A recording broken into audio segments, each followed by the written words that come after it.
Buying your first home, most people don't fully understand that there's four categories that house will fall into and how it affects them. And as a loan officer that helps people purchase homes, in many times I find I'm explaining this to people. So the first one is fee simple.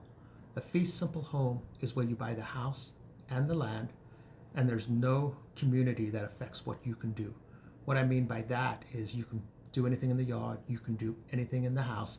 The only thing that would restrict you would be what the county says you can and can't do. In those situations, you'll find that the county is responsible for the trash typically, and they're also responsible for the road, so they would be the ones that would remove snow or anything like that. The next thing is a fee simple property in a planned unit development, a PUD. A PUD means that you have an HOA.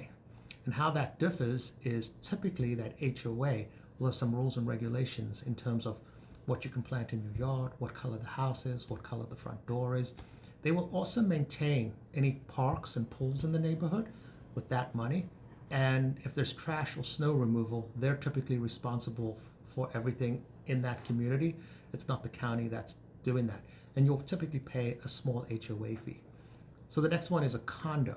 So a condo is where you buy a unit in a building or a unit on a piece of land where you own the unit, but you don't actually own the land. The land is actually owned by the condo association.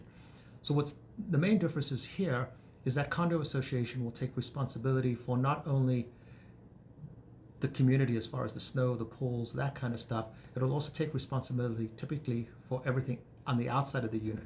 Grass, maybe replacing your roof, maybe replacing the windows, depending on how the condo association, is written up. But they take much more responsibility for the exterior of the unit, and you can pretty much do whatever you want in the unit as long as you're following the county guidelines. The last one is a co-op. A co-op, you don't actually own a deed. You actually buy a percentage of ownership in a building. So for instance, if the building is 20,000 square feet and you buy a unit for 2,000 square feet, what you bought is 10% of the building.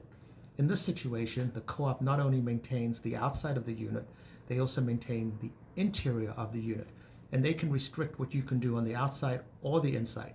Co-ops will typically have the highest fees, but a good co-op basically manages the entire building.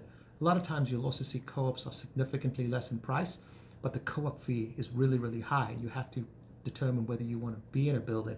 They can also decide whether they want you in the building or not, because there's a co-op board that will look at your situation and decide if you're a good fit for the building. But those are the four different types of ownership for homes.